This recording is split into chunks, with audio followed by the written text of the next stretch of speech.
What is going on, everybody? It is episode 898 of Pop Culture Crisis. My name is Brett, and I am here once again filling in guest host. Introduce yourself, please. Howdy, everyone. This is Tate Brown, producer Tate. We're holding it down here. We're hanging out. We're having a good time. Happy Friday. Yeah, it's Friday. Also, 2 episodes away from episode 900 next Tuesday. It's going to be big. It's going to be a lot of fun. I have a very special surprise for people on that show that fans of this channel will be very, very excited to see. But you will have to tune in on Tuesday for episode 900. If you are wondering where Mary is, she is, in fact, in the Congo doing some type of missionary work, helping the Congolese. She will be back on Monday. And as always, as I said, the last 2 days, she said she's only coming back. She would stay there. She likes it there. Yeah, She's, I think she would, it's a developing nation. She's helping people. She said she's not coming back unless we get 2 crisis parties today. So, look, make do with that what you will. I know you don't want to be stuck with me forever. I read the comments. Yeah. They think I don't. I read the comments. Actually, during the show, I can't. But like once we get to super chats, I will be reading the comments. And I know you don't want to be stuck with me. So 2 crisis parties ensures that Mary comes back. It's true. I mean, the tax benefits from being in the Congo. Yes. Unreal. The charity deductions. I mean, we had to pick up where USAID fell off. It's true. That was what was happening. It's a big vacuum. So, guys, hit the like button on this video. And subscribe to the channel if you are new here and you have not subscribed here yet already. Please and thank you. Remember to share this episode out with your friends and your family and your loved ones, people in your life that you both love and hate. The more people that you share it with, the faster this channel can grow. Plus, you can then go argue about it in the comments section. Perhaps you want to argue about the topic. Maybe you want to argue about us. Do what you want, but it helps the engagement, so you should go ahead and do that. And it is Friday, and we're gonna hang out today. There's a bunch of stuff to talk about. The number one being for me is like, over the last couple of days, the internet, X specifically, has been spammed with pictures from the upcoming Spider-Man movie. It's interesting because it's being filmed on location, which is something Marvel hasn't seemed to do in a very, very long time. But I posit that what Marvel is doing right now is they're distracting from the fact that, first of all, Fantastic Flop, that's what I'm going to call it. Nice. Fantastic Four is not the box office success they want it to be. X-Men 97 creator Bo DeMaio is over there just excoriating Marvel on X. I pulled up a couple of his tweets, but the point is there's bad stuff all around, and they want to make up for that by getting people on to the good stuff, which is Spider-Man, because everybody likes Spider-Man. We're going to go through some of the new releases, some of the pictures that have come out. Also, I'm going to show you the absolute slop that has been done by the mainstream shill media to try and pretend that Fantastic Four is a better movie than it actually is. So we will talk about it. We are also going to talk about Halle Berry. I didn't think we were going to talk about this story. There was a clip that went viral last week of former Major League Baseball player David Justice. I know him because I'm a Minnesota Twin. I grew up watching the Minnesota Twins, and they played against the Atlanta Braves in the 1991 World Series. David Justice went viral for this clip where he said that for some reason, or he said that him and Halle Berry were married and they got divorced, and to him, she didn't seem motherly. And it was an interesting conversation for people to have because it talks about expectations, traditionalism versus modernity, which is, of course, is a huge topic of conversation on X. I was going to leave it alone, but Halle Berry took the time to respond. So I figured if she's going to make time for it, then perhaps we should make time for it as well. It's true. So we're going to do that. Also, you know, every day requires some topic about Gen Z. I feel bad for you guys sometimes. I'm sorry. There was this article from The Standard that was basically Gen Z's too awkward for existence. Yeah, at this point, it's like, okay, we get it. Jeez. And the article kind of makes that argument, too, which is like, yeah, like every article's like, you guys are losers. And then you guys suck. And this is said in an article. So this was like an op-ed with a bunch of statistics. So we got that. We got a bunch of other stuff. You ready to go? Oh, yeah, I was born ready. You're born ready? All right. Let's go ahead and get started then, because there is a lot to get into today. All right. So I put something up on X today about the evil nature of the media, and I think that is 100% true. This is kind of exemplified perfectly by these 2 huge clips that are going viral right now on X. One is a clip from an old Howard Stern episode with a butterface contest where they put women in paper bags and then they reveal them. The other one was this extremely, and I do mean extremely viral clip from a Mormon dating show called The Altar. And we'll watch both of the clips and we can make some type of extrapolation about that. But I think it's more about the fact that the media doesn't change. The media's always been evil. So let's watch the clips first so that they have an idea of what we're talking about here. Here is the first one. This is the Howard Stern clip. Off the bag, here we go, and let's see the face.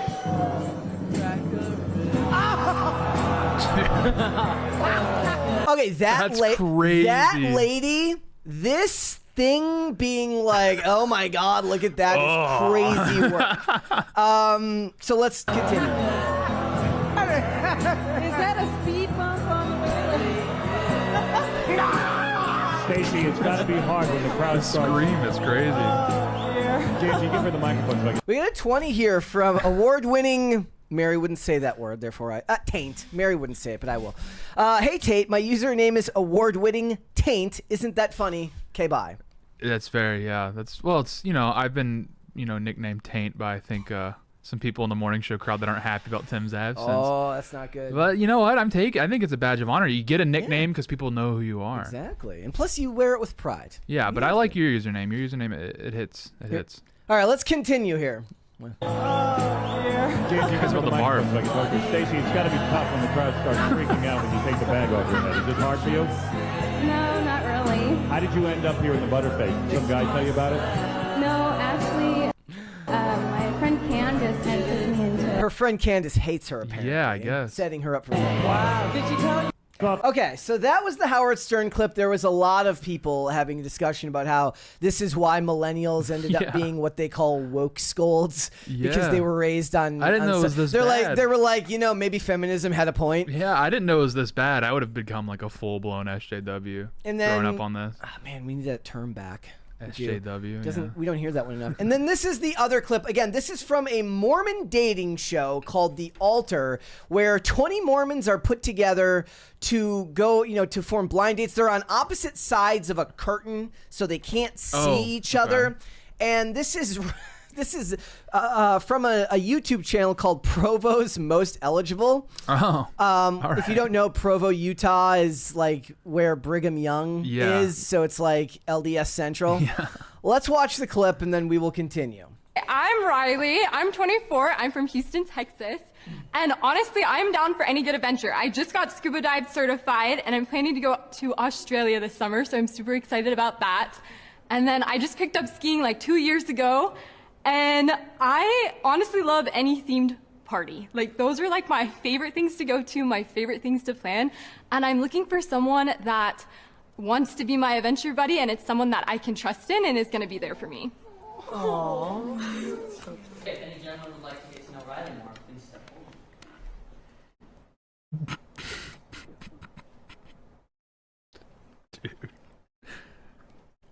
I'm nervous. There's Anyone. Come on. Wow. Hey Riley, we're gonna have you sit down, but thank you for introducing yourself. Okay. Wow. So brutal. The editing is unbelievably deceptive. the editing is done. First of all, this is something reality TV shows have done for years. Just if you're looking for some insight into how these things work, 90% of the time when you're watching that really awkward scene in a reality show where somebody's making like an awful face, it's not even pulled from their interaction in that moment. They will pull that clip from another part of their interaction and insert it there because they're forming a narrative around the story. They are very purposely not showing you the curtain that's between all of them, which makes them all look oblivious and stupid. And that's really my point about this is my point here isn't that it isn't about men and women.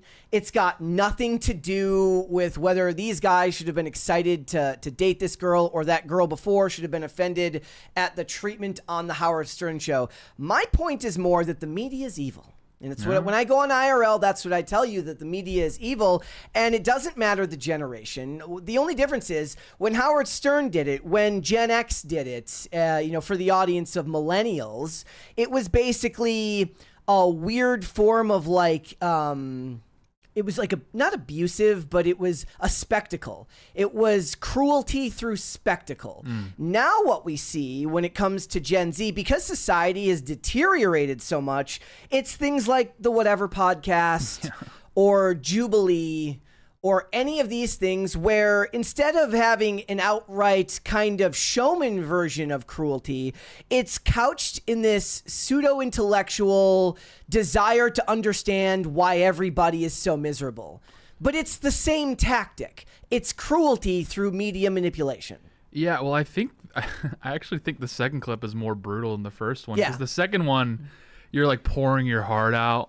I mean, I know there's obviously there's the curtain, but like pouring your heart out like that and then getting rejected, that's way worse. Yeah. That's way worse. Like the first one's like clearly a bit to some degree. But the point is that this stuff is designed to make people angry with one another. The Whatever podcast is designed to get the people arguing about the sexes by bringing up oftentimes the worst people you can think of and showing the worst of what humanity has to offer as if it represents the norm, which it never has and it never will. Even something like this, which is so unique in the fact that it's, Mormons on a dating show, they're not mentioning that in any of these clips. By the time the clip makes it to air, nobody knows nor cares that it was a Mormon dating show. They're just there for the spectacle of watching this poor girl get, kind of have her dreams dashed. And I don't find that to be that interesting because I think before we even get to the fact that the sexes don't get along anymore, we have to ask how it got to that point. And how it got to that point is twofold. One, it's the media and the podcasts, like I mentioned before. Two, it's, people's access to social media where people tend to go out and then commiserate with other people that they would normally never commiserate with and post material that was just never supposed to be seen by everyone. So men get mad at women because they share the worst side of themselves complaining about men on TikTok or whatever, which is something you used to do with your friends in private. And it was a pressure valve release to kind of reorient yourself back to normal in society. You have a bad date and then you go and you bitch about it with your friends and then you go on about your life. And that's perfectly normal. Yeah. And I think there's an extra layer to it is they're not drumming this up out of thin air. I think they're exploding resentment that already does exist. Yes. Because of the way the economy's been restructured around women's labor. It's created some weird incentives. It's created some weird behaviors from both sexes. And that's bred a lot of resentment, I think, both ways. And so that divide is there, but yeah, this kind of media just straps a booster rocket to any resentment that already exists. I guess there could be a discussion about like the kind of crude nature of what it was in the Howard Stern era, which was shock and awe. Yeah. Which is now it's like a deeper, more intellectualized version of despair. Yeah, well, I mean, because back then there was still a push for the media to appeal to men. They called it the what was the type of culture? I forget the name of the culture, but anyway, like a lot of the media back then was targeted towards men, and it was capitalizing on sex appeal. Well, yeah, it was like Spike TV and right. Yeah. And now that that's gone, there's really no incentive for any content like that.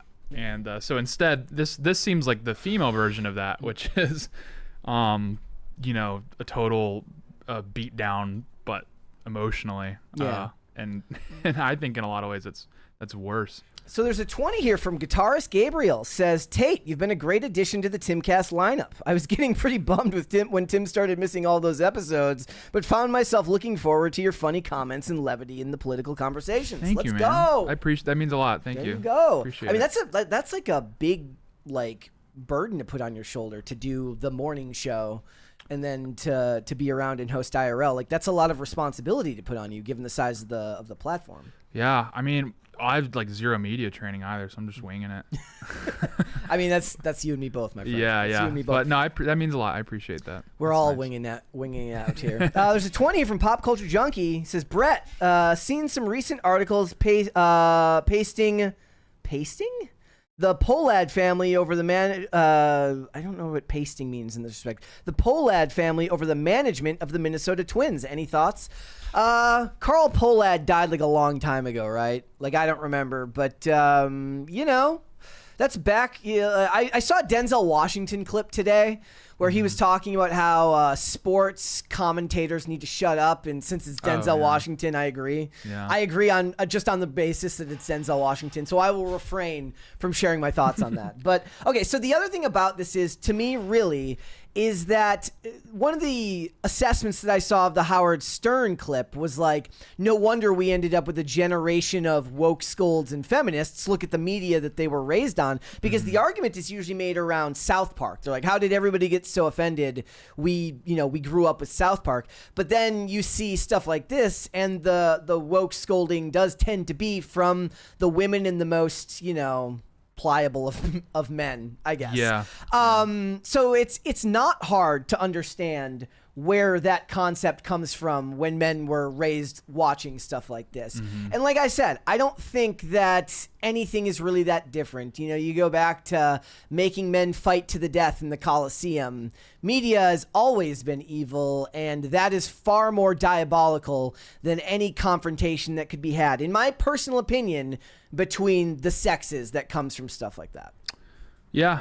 I mean, it's just like you said, there's a certain level of evil to the media, and it's not gone away. It's just manifested in different ways. I mean, now it's just they try to beat you down with the ugliest possible presentation of media, and that's equally pernicious. It's just not in your face. It's more discreet, but it does have the same the wearing impact on your psyche.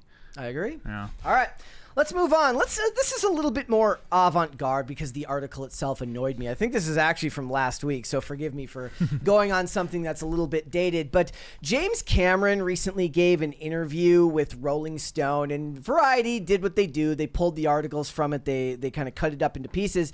And he's talking about how it's okay to make Avatar movies for the last 20 years of his life. And he doesn't say because it's what I want to make, which would be a perfectly valid reason. He's saying that it's okay to make Avatar movies for the last 20 years on the basis that they can do some good for society and not just make some money. He says, put it up on screen here. He says, I've justified making Avatar movies to myself for the last 20 years, not based on how much money we made, but on the basis that hopefully it can do some good. It can help us. It can help connect us. It can help connect us to our lost aspect of ourself that connects with nature and respects nature and all those things. Whoa, thank you. Whoa. I'm glad you interrupted James Cameron. Thank you for that. I appreciate when you interrupt. Very nice. Or you got to bring back the Katy Perry. Oh yeah. Yeah. It's a big one. Okay. The director continued. Do I think that movies are the answer to our human problems? No, I think they're limited because sometimes people just want entertainment and they don't want to be challenged in that way. I think Avatar is a Trojan horse strategy that gets you into a piece of entertainment, but then works on your brain and your heart in a little bit in a way. That's code for like, I think you're stupid. Yeah. And I think that you should care about, I guess, climate change, because that's what people care about when they talk about Avatar and humans bad. But do you think that that's true? And I wanted your perspective because I'm kind of jaded on this, because given the space that I work in, you're kind of beaten down each and every day with people's very, very intellectual interpretation of art, or their intellectual take on how you should interpret art. That's where the term media literacy goes these days. And I tend to throw my hands up and say, give me the slop. That's why I make posts about Transformers and Michael Bay with its military propaganda. But from an outsider's perspective looking in, do you think that there's some truth to what he's saying? Like, does a movie like Avatar... I do agree at a certain point that Hollywood changes culture. When Hollywood started pushing away from showing smoking on camera, and they started to disincentivize people by calling it a bad thing, there was a drop in smoking in this country. Like, you can shape the minds of people with enough, repetitive bludgeoning. Yeah. But do you think that he's kind of putting too much emphasis on it, or is he kind of overstating it for the sake of dramatic effect? Yeah, no, I think he actually sincerely believes that he's making earth-shattering work that's stimulating the minds of Americans across the country. But I'm with you, especially with movies and TV. I mean, they act like this is the most profound way of storytelling, and to a certain degree it is, but it's not going to happen through a big budget. It's not going to happen through Avatar. And it's even funny where he's like, it's not even about the money, which it's like Avatar and Avatar: The Way of Water are the two of the top 3 biggest box office films of all time. Right. Avatar being number 1 and Way of the Water being number 3. Yeah, so it's like, well, it's easy for you to say because you made enough money to make another one. Yeah. I like Donald Trump's quote where he says, "I don't care about the money," and you go, "Wait, what?" He said, "I don't care about the money because it's just the way I keep score." That's what he said. And I'm like, that's how these directors should view the money. They shouldn't say they don't care about it. They should view it as how they keep score, because too many of them are getting hammered at the box office and they just go, well, maybe they just didn't understand it enough. Oh, I'll give him the credit here, because he's one of the few that can talk about that, because he is the financial success that he is. It's worse if you're somebody who made no money off your movie and they're like, well, it's because you just didn't get it. Yeah. You're bad because you didn't understand the type of art I was trying to create. That's why I say, I throw my hands up most of the time. And it's why I won't use the term woke to define a movie most of the time, because everybody's got a different definition of what the hell that means anyways. Right. Usually when a movie doesn't land for me, it's got nothing to do with any of that. Now, there is political messaging in some of them. But for instance, I really, really hated the Crow reboot, because I felt that it took the original film, which was had a very, very strong anti-drug message, given what happens to Eric Draven and his wife. But then in the sequel, they're like drug addicted fiends, and I'm like, in the remake, they're like drug addicted losers, and I'm like, why would you take not just the core premise, like one of the core underlying premise of the movie, and then completely turn it on its head and use the same name? So I do believe that it matters, but that's got nothing to do with wokeness or anything like that. Or even I didn't like the movie Wonka. I couldn't tell you why. I just didn't. But when it comes down to it, for somebody like him, he's also making comments about AI, because he made Terminator in Terminator 2. So he's like, an AI apocalypse could happen. And I'm like, why are we ascribing special knowledge because he wrote a script that happened to pin the tail on the donkey? Yeah, well, I think with most of these, especially these bigger movies, they write the script and then they come up with some sort of external reading afterwards of, now they can do their press junkets to be like, oh, this is what I was trying to convey here. Yeah, it's not abundantly obvious when you watch it.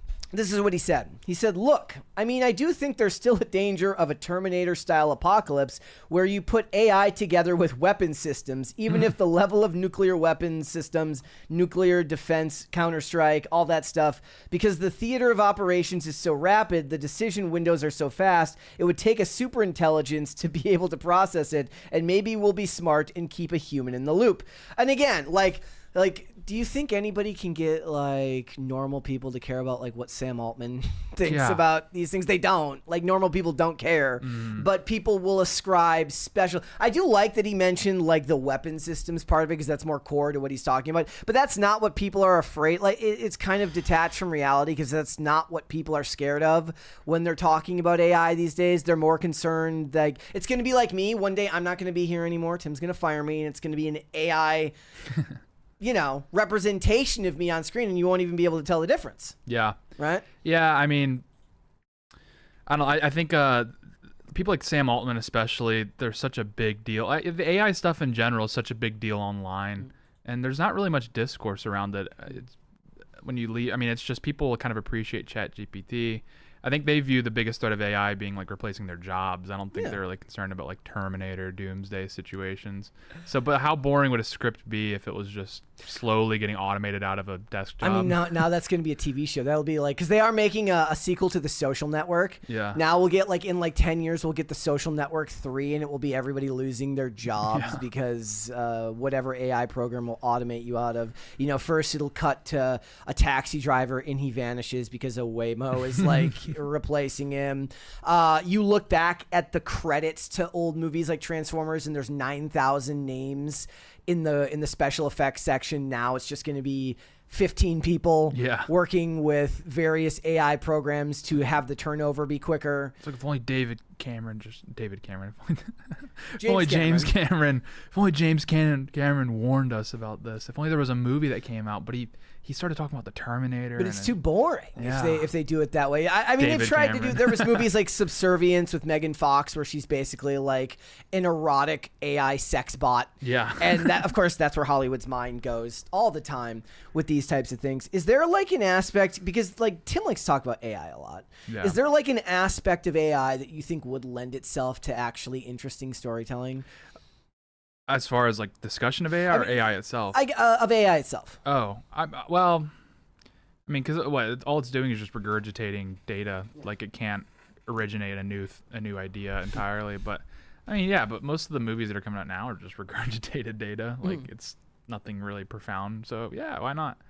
I'm saying, like, is there like an aspect of like stuff that Tim, like, what was the discussion he was talking about the other? It was like something about like an AI printed cheeseburger, and I was like, he just lost me completely. I was just gone. I'm like, I have no idea what you're talking. And he's talking about like copyright and stuff like that. Yeah, and I'm like, always, death by boredom. Like right. That's what it would be in the real world. Yeah, he's always speculating different ways that AI could like ruin society. Yeah, and it's terrifying every time. But it's also funny because he's very good at that. He's very good at that, and it's also another point to the fact that people, like most people, actually don't care that much about AI. Yeah, is he loves talking about AI, and I think they're some of his best segments, and they typically perform the worst. Yeah, which is hilarious. And I think part of it's because a lot of what it is it's a lot less hard data or information, because like we know the information about the turnover, how fast these programs have evolved, you know, like look at the difference between VO3 and VO2 and VO1, how fast video production is, video making has changed in that respect, what they can do with music. But that can only get you so far, and the rest of it's like, here's a hypothetical about what could happen if it all goes wrong. And I'm not a Mr. Positive thinker, but I don't necessarily.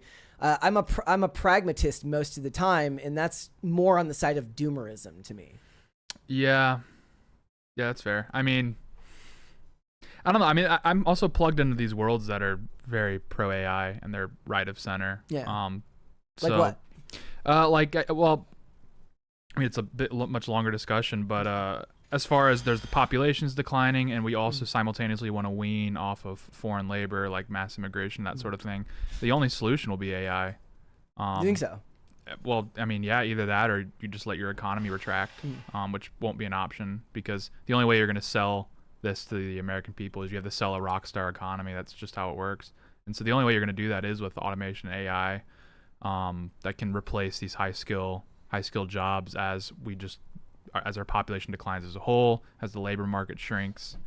And just as a point of reference, when we finish up here, James Cameron reportedly made at least $95 million from Avatar: The Way of the Water. So, I don't care about it. I really wanted my message to get across. He could make his own AI by the time he's all said and done. Yeah. What did it even say? What? Maybe I just missed it. What was the message he was trying to convey in Avatar? Humans are the bad guys. Tends to be. It's more of a climate change metaphor than anything. It's a reference to humans being destructive to their own planet and destructive to other species in the ecosystem, and humans are bad. Now, that never stopped me from enjoying the movies. I thought that the way that the main characters, or like the Na'vi, are portrayed are not inherently super interesting, but strong enough tropes. Like, it's basically space Pocahontas is what they always say. And it's like, fine. Yeah. Okay, but that doesn't make it bad. It just makes it regurgitated. They make the same argument in pro wrestling when they tell a story, like a classic storyline, and then the outcome is exactly what you get at the end of the classic storyline. You can only subvert, and then now people claim they don't want their expectations subverted all the time. So what is it? Do you want the traditional story, or do you want your expectations subverted? Because they're saying, well, it's just space Pocahontas, and to an extent, they're right? Or space dances with wolves, or whatever they say. But the point is that it's a story everyone's heard before. Is that a bad thing? I don't know. I don't have any problem with regurgitated storytelling if you put enough of a coat of paint on it, but that's just me. So everybody who's saying that they want the same, they want stories, news stories don't actually take into account the fact that when they get them, they tend to go to streaming and nobody watches them. Yeah. So when you get to the theaters, they're going to do a tried and true type of story, and I'm fine with that. But Avatar in general, like I said, didn't interest me a whole lot, enough to see in theaters, but would never watch after the fact. But like I said, I don't know who the $2 billion worth of people are that go to see these movies, but they're very, very popular. What was going on in the late 2000s where like it seems like half the movies that came out were super sensitive about humans' impact on the globe? Like you had WALL-E, Cars 2 kind of hit on that a little bit. I mean, like I said, Avatar's still doing it now, and climate change is a bigger discussion now than it was in the early 2000s, Like in the mid 2000s. The brand back then was like more, we're just terrible, aren't we? Like now it's like they've blamed it on corporations, but back then they kind of blamed it on everyone. Well, I mean, that's half of the science fiction TV shows that I've ever liked are basically like that. Yeah. I've been rewatching Continuum, which is basically a show about a techno-futuristic world in 2077 where the corporations the banks were bailed out by the government in 2012, which led to a domino effect to eventually the government defaults and the corporations have to bail the government out in 2077 and everything's authoritarian and the planet is now all technology. They don't have animals anymore. They don't have trees anymore. Yeah. And that conversation is vaguely interesting, I guess, but it's not new territory. And that was a very common trope in that time period. So. Yeah. All right. Checks out. What would you like to see? Cringe or cute of the day? Yeah, I've been on the wave recently. If you start with cute and then you go into cringe, then cringe gives you a discussion, like a long form discussion. You want to start with cute? I think we need to start with cute, yeah. All right, we'll start with cute of the day. All right, here we go. I forgot about this one. This one's good. This one's from Peter. He says, "Hey, Brett, here's my grumpy ween Tootsie Roll." Oh, wow. What does that say? Straight out of... I don't know what that says. It's cropped, so I don't know. Straight out of Bones? It's, maybe. The It's dog cute. ran out of bones. That's a very nice dog, though. It's got like the snarl lip in the top Yeah, here. it does, doesn't it? I'm a fan. That's a beautiful thing. It's a very beautiful dog. Yeah, Very cute. That's nice. Phil will be pissed. He always wants there to be dogs when they're on the show. Right, it's always he's cats, not here yeah. today. I do have 2 cringes today. And again, guys, as you know, Olivia has submitted these. So if you want to blame somebody for what you're about to watch, blame my fiance. Don't blame me. It's not my fault. Here's the first one. This person. Your inspired names for people trying to find a name that feels most like them. It took me 5 years to find a name that feels most like me, and in those 5 years, I never stopped looking at names. So I hope some of these names can help y'all find your names. Yeah. Oak. Yeah. Rocky. I'm partial to Rocky. Blade. Lavender. Daisy. Dandy. Dandy. Shawnee. Bud. Buddy. Rose. Aww. Forest. And Frug. Oh, not Frog. Frug. He's so cute, though, Frug. It takes a really long time to find a name that feels right, but don't worry. If I could find a name after 5 years, you guys will find a name, all right? Okay, so I understand that it's an ode to narcissism, but I almost have to applaud the sincerity in the delivery. Yeah.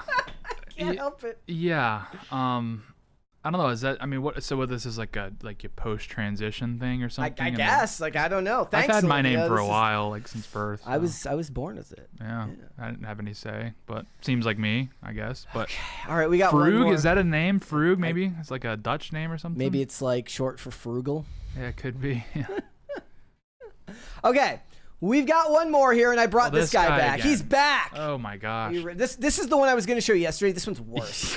This one's worse. Not ready. Smile? Please smile. Smile, please, come on. Oh my god, your smile is contagious and beautiful. Can you Gosh! Olivia, what the heck? What was that? I ruined my weekend. I gotta think about this all week. Ah! Ooh! It's bad, huh? That that did something to my soul. I knew it would, man. I knew it would. No, I don't feel good. I feel sick, actually. Yeah. All right. Well, hey, he's the one who wanted to do Cringe second. Now there's no more cue to the day to kind of. There's even no way to, fix my palate. Sorry about that. Sorry about that. It's okay. We're going to be okay. We're going to get out of this. We're going to get out of it. All right. The only way out is through. It's true.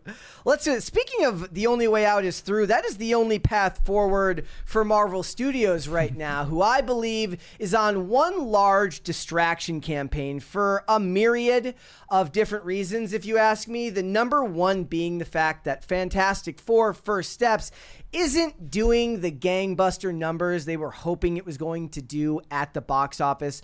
I believe currently it is sitting at about $441 million. That makes it $236 million from the domestic office, or from the domestic box office, and even worse, $204 from the international box office. And look, if you're to use the numbers that people normally use for how to determine whether a film at the box office is a success, which is to take the budget of a film and times that by 2.5, because they split half of the box office at home with the theaters, and oftentimes get even less than that from the international numbers. That means they called the budget north of $200 million. So we're going to settle on the $225 million number that a bunch of people were saying. That means that they need to make $562 million just to sniff breaking even. And that's if you take the formula based on just the money it took to make the movie, not the money that it took folded into it to include the marketing, which is usually 1.5 times the number of the budget. So that is like $337 million, which means it's like $800 million if they want to get anywhere near breaking even. But most people will tell you that Hollywood is nothing if not awesome at funny money booking, funny money like accounting and booking. So we'll just go with the first number. It needs to make $562 million to sniff breaking even. And I think that the reason why we're getting stuff like this now, which is endless behind the scenes looks at Spider-Man, which we are going to go through, they're doing this because it's a distraction from the fact that the movie is not doing well. So we've got a bunch of shots here. I'm going to go through because I'm sure there's at least some people who are interested in Spider-Man. Certainly that is the one character that I can almost guarantee you is going to make $1 billion, though I guess Avengers may do it next year, but we'll wait and see. So we've got an image here of John Bernthal posing in front of the Punisher van on the set of Spider-Man Brand New Day, which actually does look very cool. And then we've got an image of it from the top here. The reason why this is interesting is because Marvel, because they usually film everything on their locked door sets, you don't get a lot of leaks like this early on in the production for a movie. So we go over here. Here's a clip of Spider-Man. Like, these are actual set clips that they're taking here.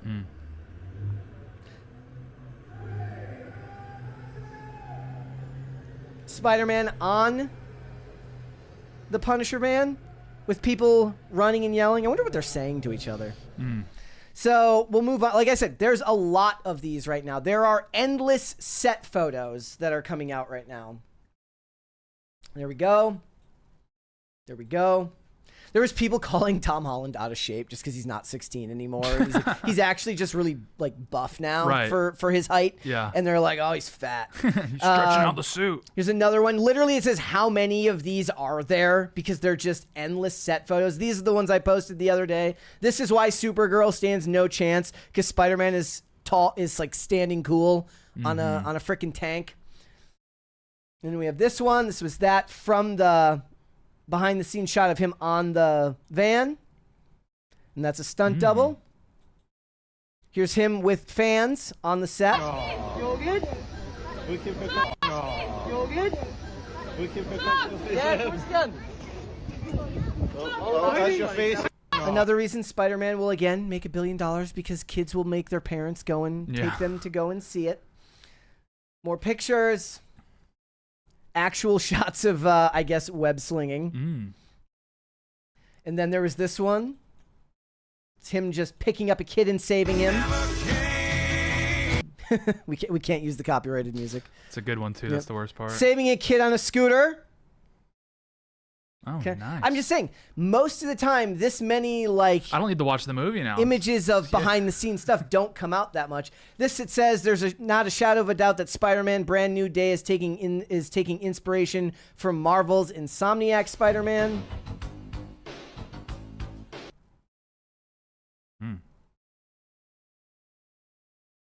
So people are doing the homework to tell you what is going on right now.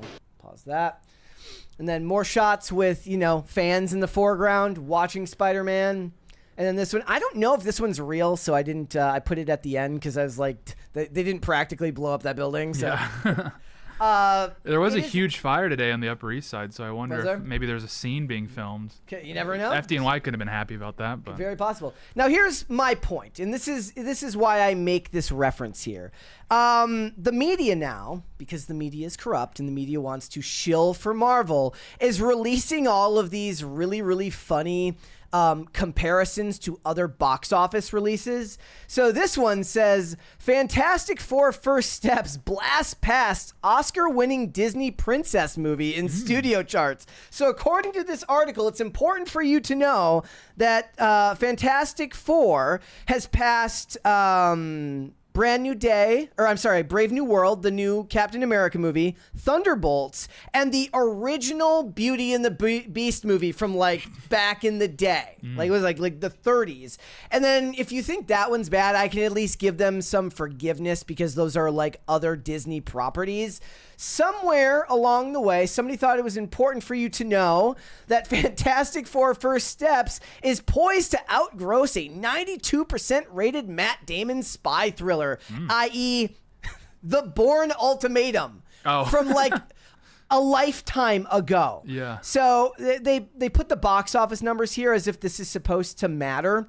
Apparently it's important that the $235 million in North America and the $204 million internationally, $439 million worldwide, stacks up to $227 million from Bourne Ultimatum, $215 million from the international box office, but it's still beating it with $442 million all in worldwide, and the Bourne Ultimatum came out like a decade ago or longer. And of course, they're not talking about the fact that that's not adjusted for inflation, which means that the Bourne Ultimatum actually made way more money than it did, given the fact that that means more people actually showed up to the film because ticket prices were cheaper back then. So therefore, it took more people to equal out to that amount of money. And you look at stuff like this. Is the Fantastic Four First Steps actually a flop? And it says they're worried about it. And at first rate, it looks like a flop. It's declining 66% weekend to weekend. Look, it's the media's job because it's Disney. It's a corporation. They own their own media outlets. That's what most of these companies want to do now. They want to own these shill networks that end up making articles favorable to everything that they're releasing. And that's what this is about. They're not releasing Spider-Man images because they want you to necessarily get hyped for Spider-Man. They know that Spider-Man will get people hyped when the trailer comes out, and Spider-Man sells himself. They're saying, stop looking over here at the failing Fantastic Four movie and look over here at the new Spider-Man images and at these articles that are telling you that Fantastic Four isn't a flop. Right? Yeah. On top of that, worse than that, we've got more announcements from them. These, again, more reasons for them to distract you, with Ryan Reynolds posting this image, which was on top of the anarchy symbol on top of the Avengers logo. And this is him. I guess this is his tease that Deadpool may be showing up in Avengers Doomsday. And then there was also this, which is there's the list of different teams that will be featured in Avengers Doomsday. So I don't know how many people are going to be in this movie, but this is what you're going to get. You're going to get Sam Wilson's Avengers. You're going to get the new Avengers, i.e. the Thunderbolts, the movie that just flopped 3 months ago.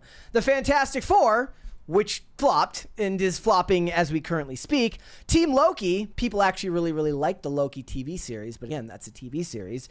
X-Men, which is, of course, not even a new movie yet. And, of course, whoever ends up being on Dr. Doom's team. It's all a distraction. And one of the other reasons this is going on is because right now, X-Men 97 creator, the one who was unceremoniously removed from the show before season 1 even came out, Bo DeMaio, has been going hard in the paint against Marvel for like a week. I just pulled up a couple of tweets to give you an idea of what it is he's been talking about.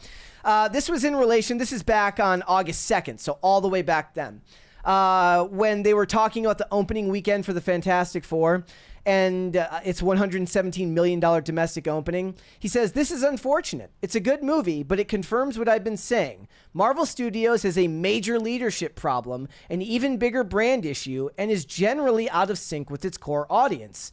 It also hints at what I've been saying is true in Hollywood. Talent before..." sorry, let me get back where I lost my place here. Talent before and behind the camera doesn't want to deal with the work toxicity.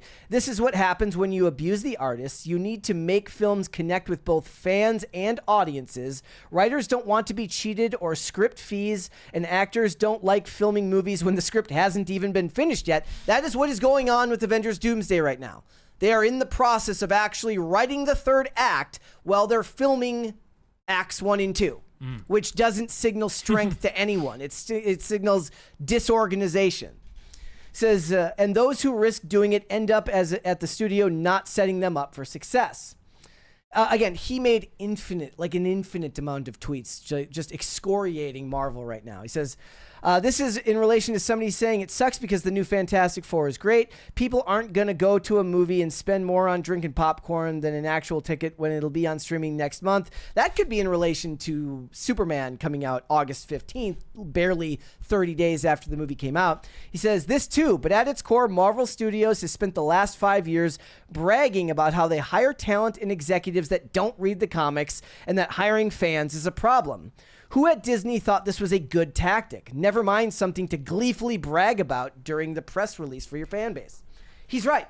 And they talk about that all the time. People would come in and want to work on the Daredevil series, and they would say to them, no, we don't want you bringing up too much from the comics. We want to write our own stories, which is why when people make those comments we saw earlier about what Spider-Man's taking influence from, I'm like, barely, because most of the time they're going to just write their own story with shades of previous storylines or team-up stories. So make that of what you will. Maybe I'm wrong. Maybe it's just all coincidence and these things all just came together at one time, and I've actually been on the conspiracy brain, for the last period of time. But I would be willing to bet that a big reason for this is that people are distracted by the fact that Fantastic Four is doing poorly, and they need you focusing on something good. Yeah. When was the last time you watched a superhero movie? Did you go see any of the ones with Tim? Tim always wants to. Yeah, I've seen a few with Tim. Before that, it was probably Avengers Endgame, maybe. Oh, but you saw it in theaters? Yeah. Okay. I've just never been into it, really. I mean, Mary always says, like, Gen Z doesn't care. Yeah, I don't know. I didn't grow up with it, really, so it was just never a big deal. Okay. But, I'll go watch someone. We went and watched Fantastic Four here, like, the crew. Yeah.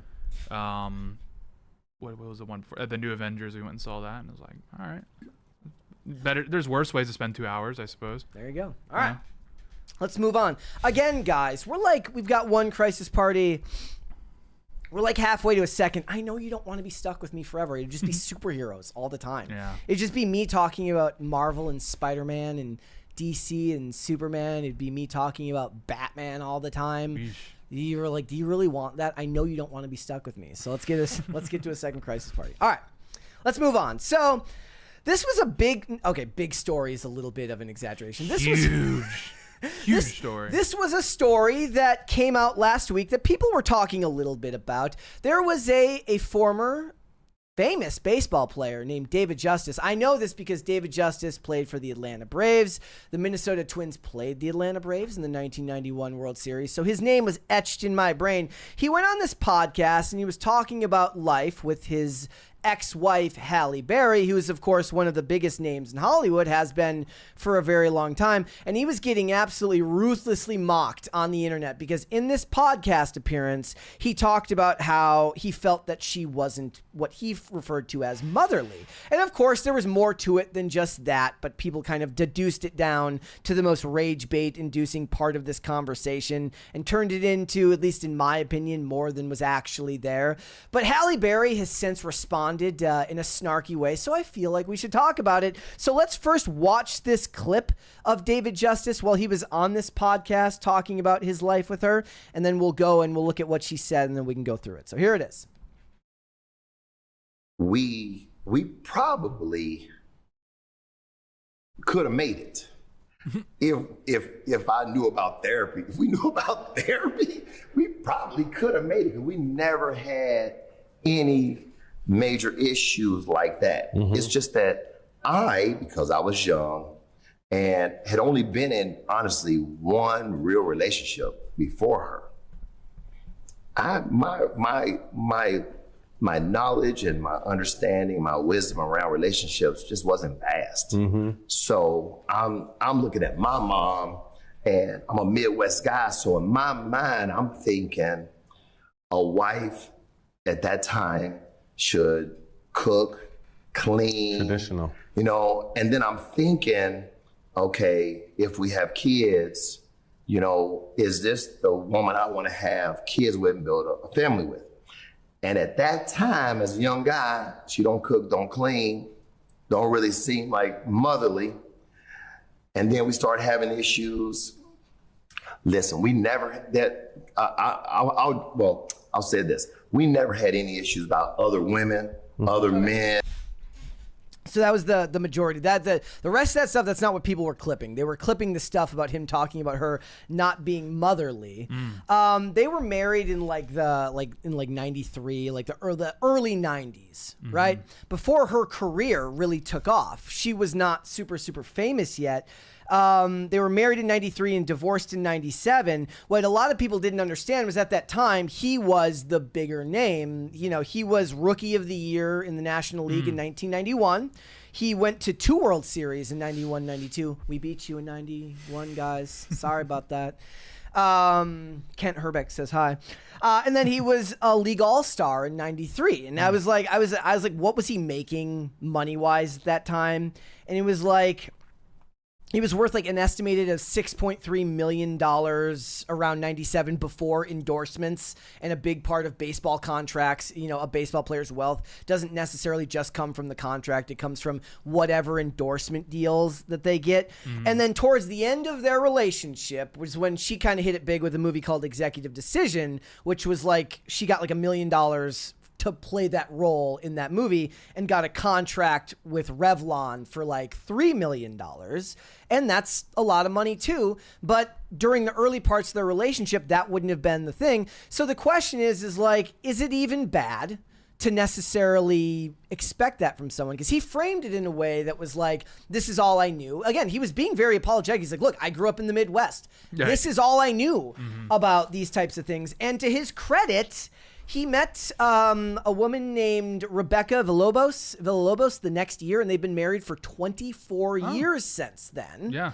So I look at how he's ended up, and I have a hard time thinking that there was any malice in that comment. Yeah. And the reason I bring that up is because she did clap back. This is what she posted.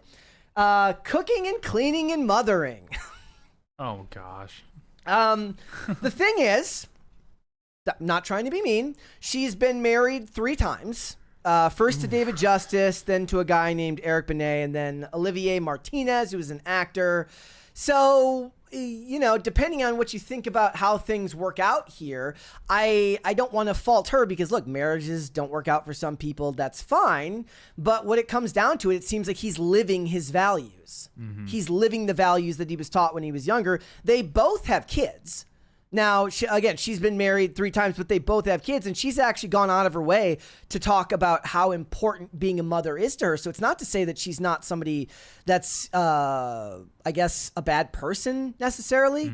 She's got a family. She loves her kids. And to pretend like divorce isn't an issue, or like that divorce is rare in society, would be dishonest, I think, because it is very, very common for kids to come from homes that are divorced, right? Right. But he's got 3 kids with his wife, and she's got 2 kids, and she didn't have her first kid until she was 41. Whoa. She had her second kid at 47. Oh my gosh. Dude, she should be a grandmother by then. Yeah. Oh my goodness. So and that was the most interesting part to me, because I was just thinking about it. Like, I'm as we've talked endlessly on this show about, I'm getting married in less than a month, and I will be 40 next year. So when we have kids, I'll be, pretty old. Yeah, but like the men can be. Yeah. Yeah. I mean, but the thing is that's still a conversation men have to have, because it's like, dude, do you want to be able to bend down and play with your kids? Do you want to be able to go outside and run with your kids when they're young? It's something that everybody has to take into account. And if you are a guy who's having kids later in life, you have to ask yourself, like, what am I going to do to keep myself in shape? Like, literally right now, guys, I experienced I had a shoulder injury last year. I tore cartilage in my shoulder. I still have a bump there that they said it's never going to go away because I couldn't afford surgery to fix it.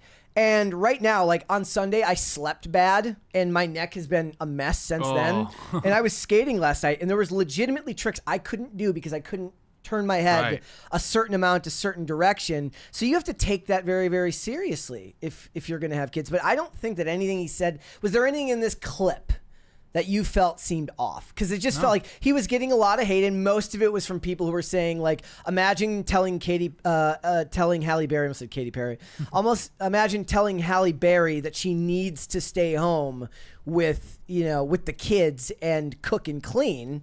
That's not what he's saying. He's saying that people are different and can have different values and can want different things. Yeah, he was just saying the values are misaligned. He wasn't saying it made her inferior or anything. And I respect his honesty. Yeah. That, like, he can reflect on something that happened over, 20 years ago. He even said the thing about, like, therapy. He's like, maybe if we'd had therapy back then. Yeah. I mean, I think that's a cope anyways, but for the most part. Yeah, and then like you said, I mean, the proof's in the pudding, because the next time he got married, it seemed to be, I don't know, maybe he learned some lessons. I don't know. He said he didn't have much relationship experience. I don't know if that's necessarily a prerequisite for a successful marriage, but... Yeah.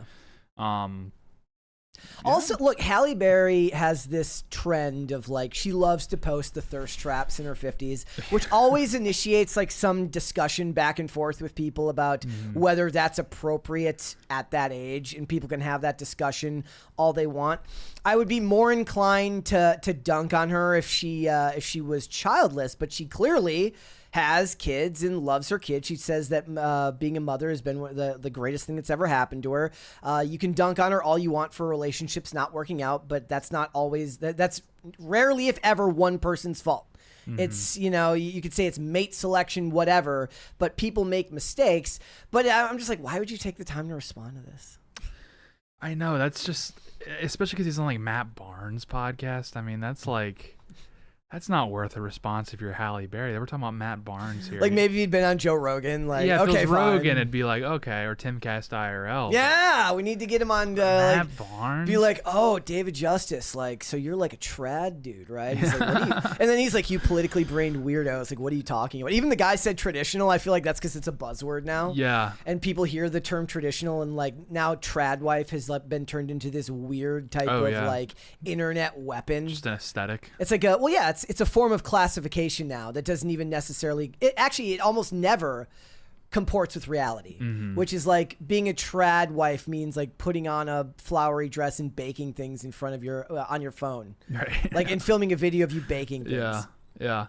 I mean, yeah, it's kind of sad. If that tells me she's not terribly happy, is that she's because she took the time to respond. Yeah, it's especially because like like you said, when you watch what he was saying, it didn't seem to be like hostile. No, he was just trying to provide an answer for the question. Her seems very hostile. I think part of it is on like her shoulder. Working in this space is like, if you do a lot of speaking on camera, even as you're saying it, you know what's going to get clipped. You're like, yeah. Yeah. Like, what is that going to end up being, that thing that gets clipped so that people can take it out of context. And almost never is it like, and that's with most things, even with what we were looking at earlier with the dating show, edited in a way to make it look more inflammatory than it was, because all the dudes look stupid, but it's because they can't actually see the person that's talking on the video. Right. Like, the internet is, I call it like a weapon of deconstruction, which is like whatever your first take on something is, I'm more inclined to believe that it has more to do with what you're thinking about in the moment than whether it actually lines up with what you're watching. Right? Like, it's because that is on your brain. And we talked earlier this week about the idea of being politically brained, which a lot of people are. Yeah. Right? Like, you look at this through the lens of what's important in your life right now, which is politics or gender issues and things like that, rather than just being something where you can look at it and be like, oh, well, he said this and, he seemed pretty nonchalant. Yeah, I mean, like me personally, every bit of information that I take in that is newsworthy in any sort of way runs its way through a framework, like a ideological framework, before it can come out on the other side. Do you catch yourself doing that? Yeah, and I think it's just the way that I'm able to process and pick apart information. That's just the way it goes. Has that changed over time for you? No, I mean, I don't like. As far as like, I've always been pretty conservative, so you just grow up. The information's presented to you a certain way, so that's the way that you're used to it being presented, and then eventually you just assume that your ideology is correct about the outcome of every story, and so you're like, if I can process it that way, then I'll be correct. I never have that, but I never have, like, I guess part of it's just because, like, for me, the majority of my life is like Olivia literally made a joke last night while we were like eating dinner. She was talking about Taylor Swift and Travis Kelce. I was like, I don't have an opinion. Yeah. She's like, how do you have the job that you have when you have like no opinions on anything? And it's not that I don't have opinions on everything. It's that most of the time I feel like to be successful, at least in this space, you have to operate under the principle that whatever your take is the correct one. But I tend to always operate under the premise that I've missed a detail, or I don't have the full story, or there's a strong possibility. And I think it's important to always operate under the premise that you can be wrong. And that doesn't sell copy, as they say. Right. Like in this space, it doesn't do well to be unsure of yourself. Yeah. Like my biggest hurdle a lot of times is that when I share whatever my thoughts on something, it's like, yeah, maybe. Right. But I don't know. And maybe that is because my framework growing up was different than other people's. But I think that's like I'm super biased, and I'm pretty open about, like, when I say I'm a conservative, it means there's a conservative bias. Like, I can't evaluate. I mean, I'm capable of evaluating something with like a neutral mind, but it's not conducive for forming an opinion because, like I said, as a conservative, I feel like generally when I run, a news or policy or something through my framework, I feel like generally the outcome is correct, even if I've missed a detail. The general idea is correct. I mean, even when people were talking, this is such a sidebar. But when we were talking, wait, first here, we got a 20 here from Kyle Dixon. Whoa. Says, it's my B-day. Have some cash. Happy birthday, Kyle. It's a good day to have your one day after Mary. That's there important. You go. Yeah. When we were having the discussion about, again, major sidebar, like when we were having the discussion about like Trump taking over DC police, like federalizing police, my first instinct with all of that is like, as soon as Dems get back in power, you've set the precedent of federalizing law enforcement. And I wasn't taking into account that DC is not a city, that it's a federal district, and that it's not the same thing as doing so in a Chicago or a New York, whatever, fine. Right. But I have a hard time getting past my initial framework, which is usually like trying to look into where the hypocrisy will end up being found, or how it will be used against you. And again, it's not the most interesting framework for most people because they want to hear like crush your enemies and and that's and where do I come this. from. So it is what it is. I know that that's a bit of a sidebar, but I thought it was interesting. So. Yeah, no, it's good, and it makes for interesting conversation. Like, you don't want everyone just on the same page at all times. # David Justice did nothing wrong. And I have my strong feelings about him because we beat him in the '91 World Series. So you almost pity him. Can always hold that over there. You have a bit of pity over their heads. Yeah. All right, let's move on. So this week I've been doing nothing but bombarding Tate with articles about how Gen Z just has it bad, right? Yeah. Well, what did we do yesterday? It was Gen Z is. It was lonely, right? Yeah. Yeah.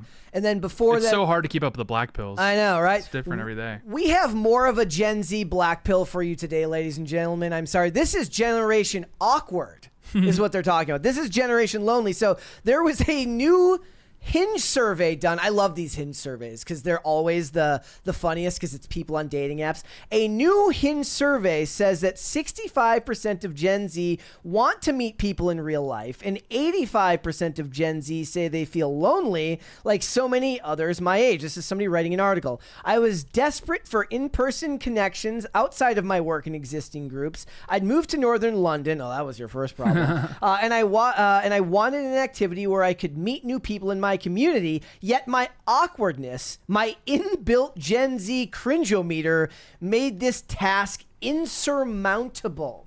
So these are the statistics that they were giving there. 85% of Gen Z feels what they describe as lonely. 70% feel extremely anxious having real world in-person meetings. 52% cite mental health challenges as a reason that prevents them from meeting with other people. And there was like, and then their basic point is like, and then they have to read all these headlines, which is like, or thumbnails, which is like, oh, Gen Z is degenerate and they suck and they're not drinking, they're not going out to bars, they're not having fun, they're not, the birth rates are below replacement. Like Tim's yelling at them about the birth rates, and they can't seem to get anything right. And the other thing that they're talking about is like remote work has like sectored off a whole host of them from being able to get out and mingle with people out in the real world. And they'll sometimes go days without seeing anyone other than a roommate. And it was making me think about what I was telling you earlier, which is like, so when Mary's here and she comes in and then like we're pitching the show and we're pitching topics. I'm pitching something we should talk about. She's pitching something we should talk about. And then we go back and forth, whatever. Like by the time the show goes live, I'm actually better at speaking to all of you. Maybe not the best, but I can be serviceable and halfway decent at presenting whatever information or ideas I have to you guys, the viewers. If it's a day where Mary's not here and like someone like Tate is coming in to literally save my life, but he's got another job, he can't get here till 2 p.m. So I haven't really spoken to anyone all day. And by the time the show goes live, and you could probably go back and see this anytime you watch an episode where Mary's not there, I am infinitely worse at relaying information to you. I'm infinitely worse at getting my point across in a way that makes coherent sense.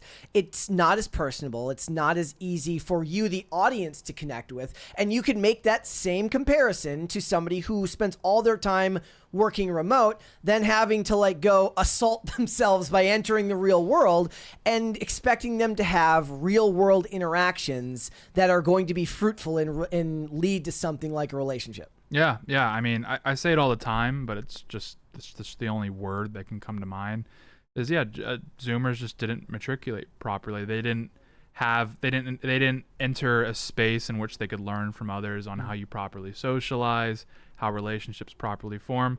The world they entered abruptly changed once COVID happened. There was maybe like the oldest Zoomers probably about 4 years of normalcy. Yeah.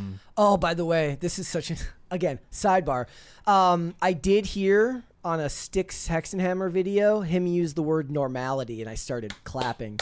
We need to bring normality back. Normalcy is unk. We need normality to make a comeback. Okay. Yeah. Okay. No, continue. it's good to know. Okay, so what did you like? Were you always a more personable dude, or did you have to was it a learned skill? Oh no, I was always super outgoing. Because you're always talking about like on the weekends you go and hang out with friends and stuff like that. Like you go, you're like, I go into DC on the weekends to go do things like that's a trek. Yeah. So you like clearly actually want the social interaction. Yeah, I'm like extremely extroverted though. Like I recharge around other people. Yeah. So that's a big part of it. Like when I'm alone for extended periods of time, I get like annoyed. And I've spent a lot of time alone. Like I was homeschooled and I was an only child. So I definitely those are correlated. Like it's like yeah, you literally were homeschooled out of introversion. Yeah, I think that's absolutely what it was. But my parents are super outgoing. And we also like moved around a lot. So I would get pretty good at just entering a room full of strangers and making friends because I had to for survival, like 5 times when I was a kid.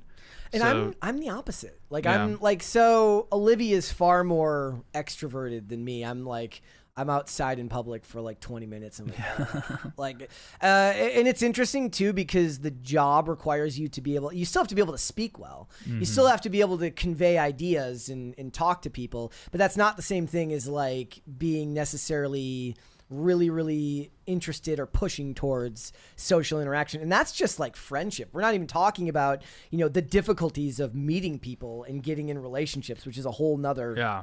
That's that's a impossible world, like for Zoomers. Yeah.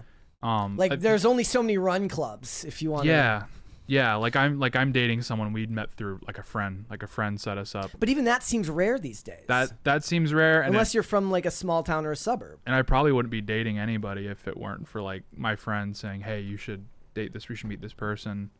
Just because like it's either dating apps, and like I used Hinge and stuff, and it just felt kind of useless because you would match with a bunch of people, but you would never like go on a date. And even then, like that's tough for the majority of people to put themselves out there like that. So if you're like an introvert, dating is hell. Yeah. But it's a huge mess. Like the religious communities seem to be insulated a little bit. Like I grew up in the evangelical world. I still am evangelical to a large degree. I do see a lot of my friends around my age that have gotten married. So it does seem like religious communities are insulated in some ways. Unless you're on that Mormon dating show. Right. Yeah. But even then, what the marriage rates and socialization levels in those communities are still low compared to what the average American was at 20 years ago.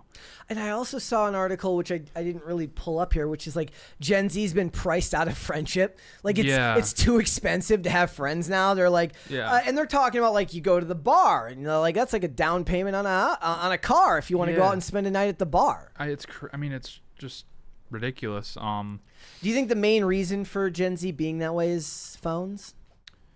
Well, I mean, the phones were downstream from just the effect of phones on Zoomers is downstream from the effects it had on like how people socialize. And I think that's the bigger factor is online communities kind of nuked IRL communities, and that person like I mean Robert Putnam's Bowling Alone. It's like almost cliche how much people quote it, but I mean like the main like the title comes from how bowling leagues collapse, like there's no more bowling leagues.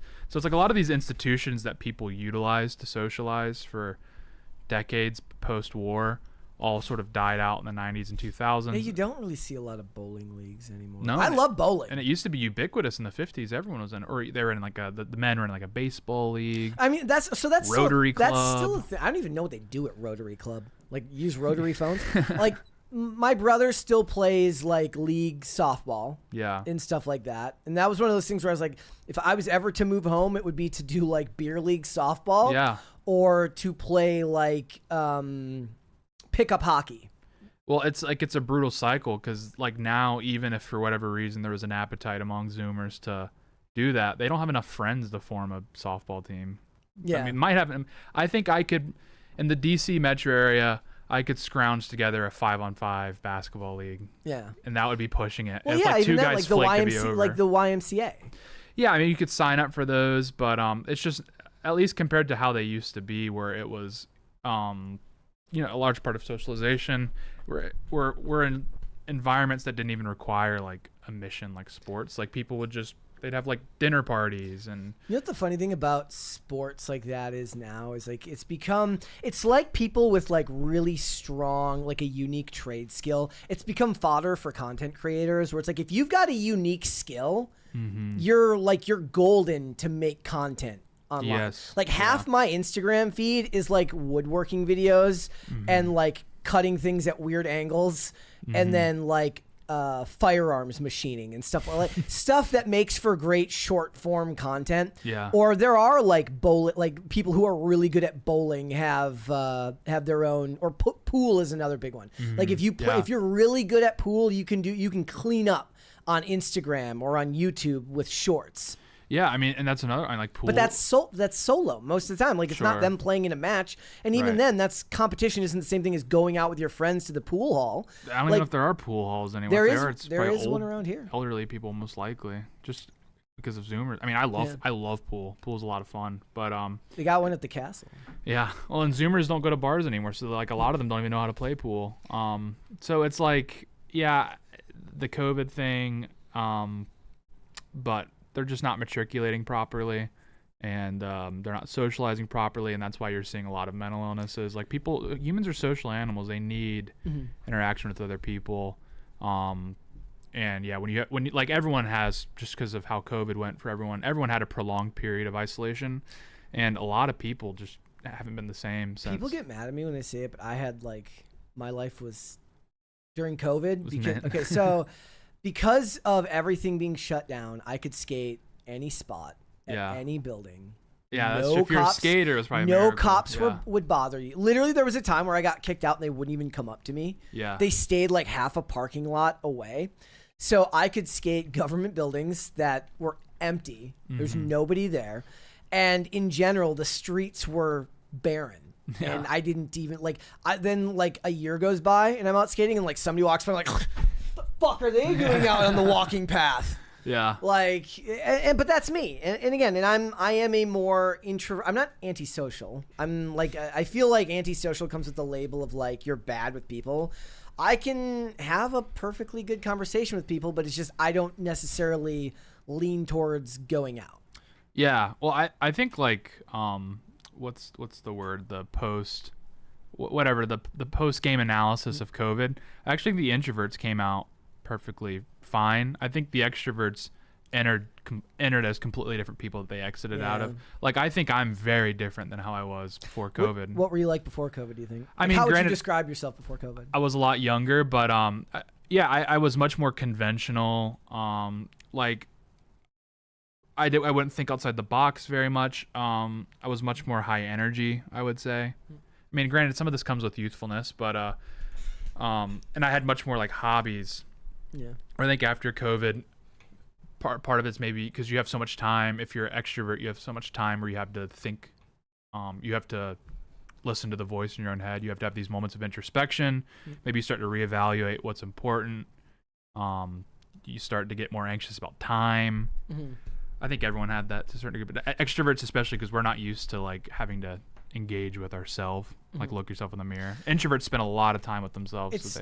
My favorite meme. It's the because everybody's looking for a way to make themselves seem unique. It's I'm really, really quiet until I get to know you, and then I'm really everyone. open. I'm so you're just a normal person then? It's everyone, You're me, you, every other person on planet Earth. Yeah, what am I gonna scream in front of someone I don't know? That's what homeless people do. Yeah, the homeless are the only people that are absolved from that. Anecdote. And the other part of this article was it was going into a lot about themed activities, like running clubs and the various ways you can go to meet people. If you're particularly shallow, a running club might be a great way to find a partner that's not fat. That's true. Yeah, I mean, it's just you're putting... I mean, I'm okay with these. I know it's kind of a joke, but it's it is nice that people are getting creative with how they meet, but it's just putting a Band-Aid on a bullet hole, because it's all the typical mechanisms that would create community have broken down. So these do feel very artificial, and that's why people hate them. What do you mean? Which mechanisms specifically? It would be just community mechanisms, church, and then you would have children fairly young, so then you would meet other parents in your community, and typically I mean, that's gonna be me one day. I'm gonna have kids, and they're like, "Unc, you're old." Yeah, I think at least my mom. Yeah, both my parents. The majority of their friends they've met after having me, and they met through children's play dates and that sort of thing, or through school. So yeah, those are the main ones. Where now, when it's centered around an activity, it gives you a degree of insecurity, because this is not going to be a permanent thing. People will get bored after a few years. Maybe it'll just shut down for whatever reason. And then also they feel artificial. And I think that's why most people have this degree of disdain and mockery towards these types of clubs, is because of the artificialness of it. But it's better than nothing. And then there was other social clubs, like I said, bowling leagues, softball leagues that are those. Those were hallmarks of my brother's age and my dad's age. My dad was Yeah. also very big into softball. My dad also coached the sports I played. Like so, Right. or, not baseball, but he coached hockey. Again, they're still around, but they're just not ubiquitous. You don't have the decline. I didn't realize how ubiquitous dinner parties were especially for like boomers and up. Yeah, I mean, in that video, like in the Mormon video, like she mentioned like themed parties. And I was like, no, dude, I'm planning. I felt bad because like she was so bubbly and open and kind sounding, but I was like, there isn't a dude on planet Earth that gets really excited about themed dinner parties. Yeah, Like that actually. That's like a married couple thing, and even then they would never theme it. It was just like the women go That's over a very here. millennial thing to do. Yeah. Themed. It's like Friendsgiving or Oh my gosh, Friendsgiving's Hanksgiving with Tom Yeah. Hanks That was themed the worst. Thanksgiving. That might be the worst out of all of them. Yeah, the Friendsgiving, like I caught a little bit of it being on kind of the upper end of Zoomerdom. I find it just terribly depressing because I get along really well with my extended family, which I'll admit is rare. It's like my mom's side.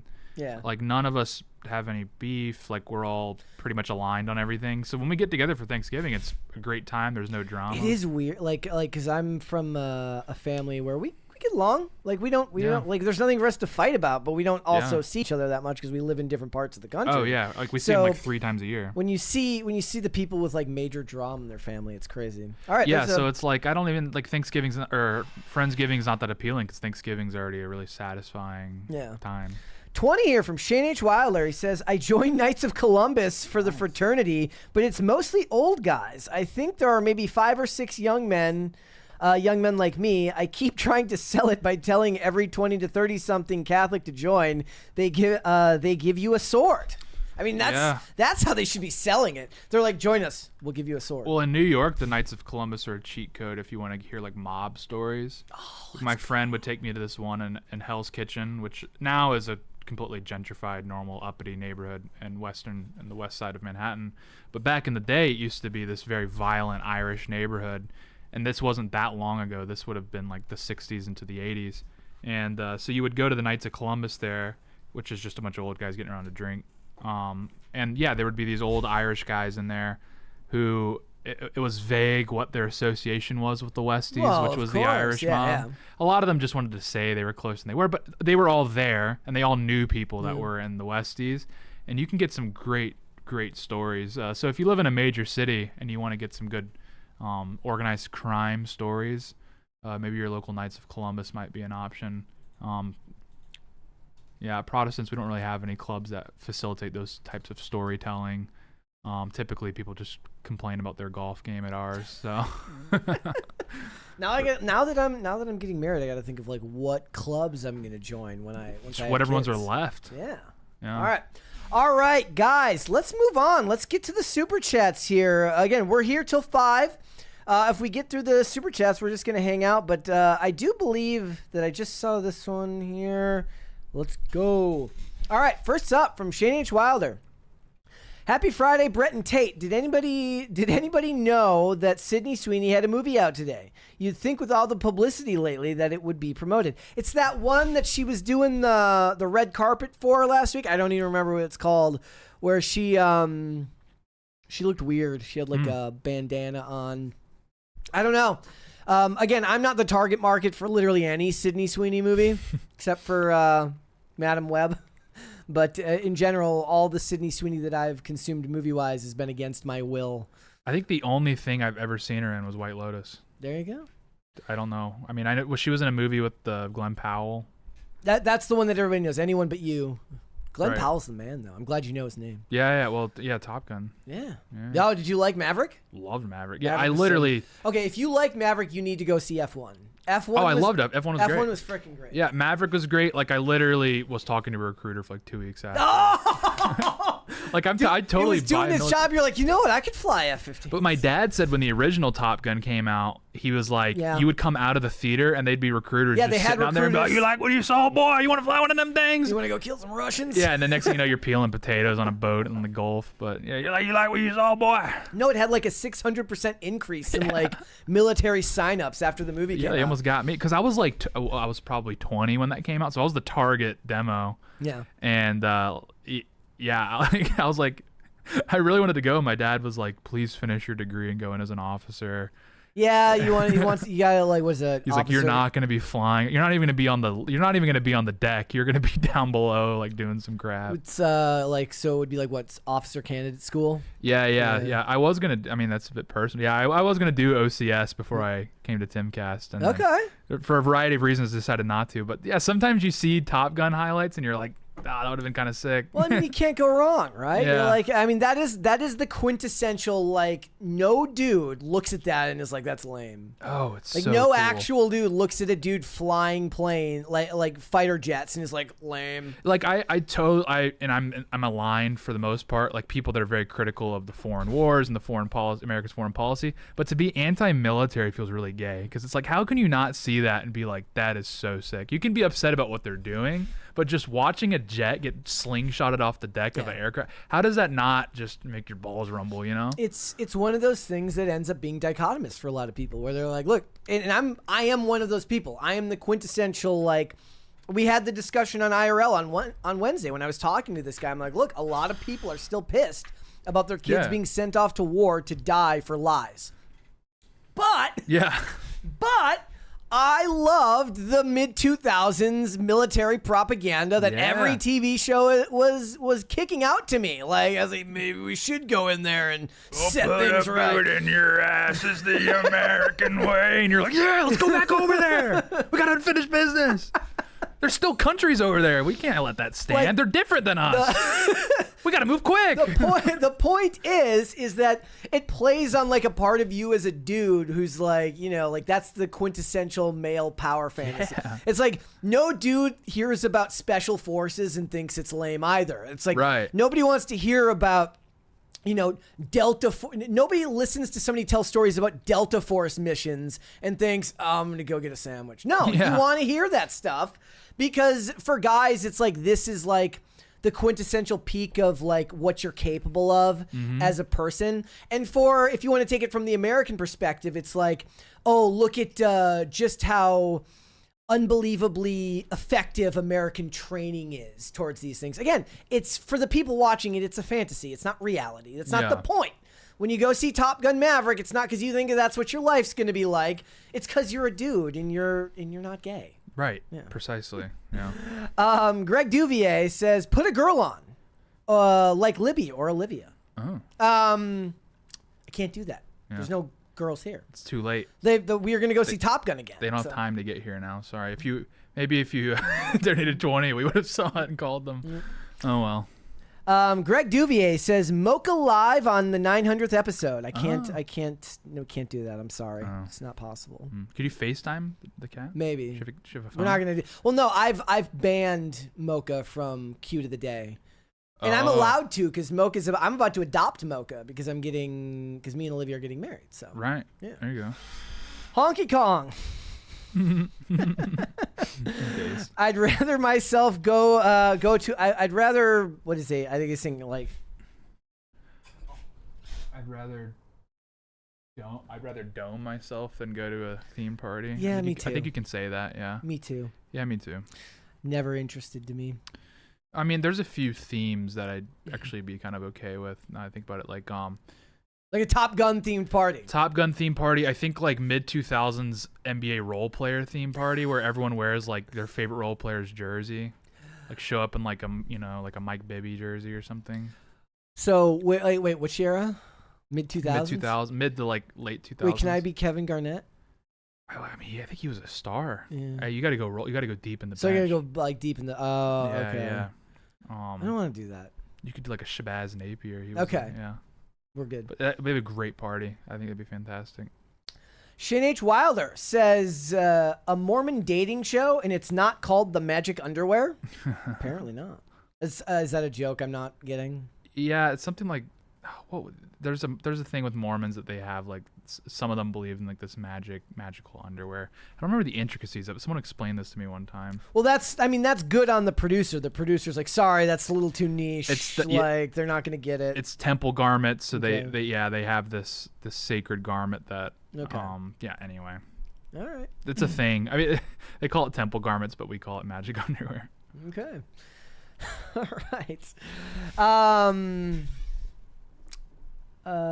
AJ Dudemeister All right. says, "Hail Saint Taint, the Gucci Gooch, protect us from the Carmine bovine."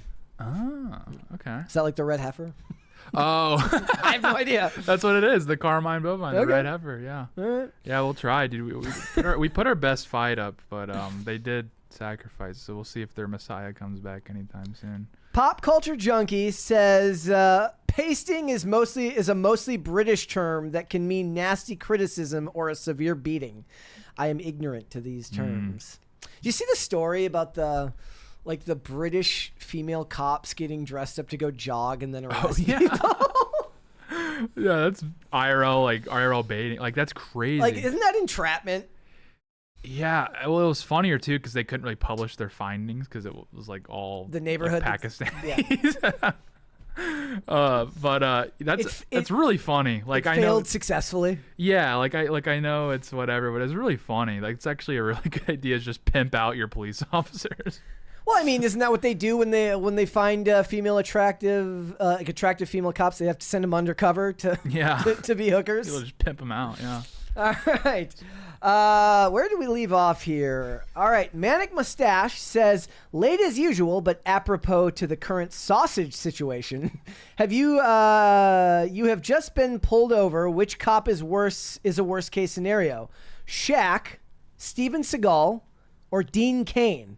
How do you get out of that ticket? Stay toxic, my friends. You pick Dean Cain. But Dean Cain's the best case scenario. Dean Cain is the best case scenario. I think Seagal is probably the worst case. I would assume. Yeah, he's gonna go straight to violence. That's what I'm thinking. Like, you can't talk your way. He kind of out has like in a good way, he has a screw loose. And I mean, but he Unpredictable. also might be a good one because he's kind of fat now. So like, you could just drive off and you'd have to waddle back to the car. Yeah, And I don't true. know how fast you'd be able to make it there. Blue 1889 says, at least James Cameron is still passionate about making films and giving a spectacle. Many of the top directors fell off or only make slop, like Zemeckis, Spielberg, and Coppola, or died, like Kubrick. Fair enough. Yeah. I do appreciate the spectacle of it. I just wish he wouldn't intellectualize it. Like I said, I would love for him to, because one of the problems with Terminator movies post Terminator 2 is that none of them were directed by James Cameron. He was like, they would always try to like trick you into going to the movie. They're like, from producer James Cameron. I'm like, not director, producer, not the same thing. But Terminator Salvation is good though. You should watch Terminator Salvation.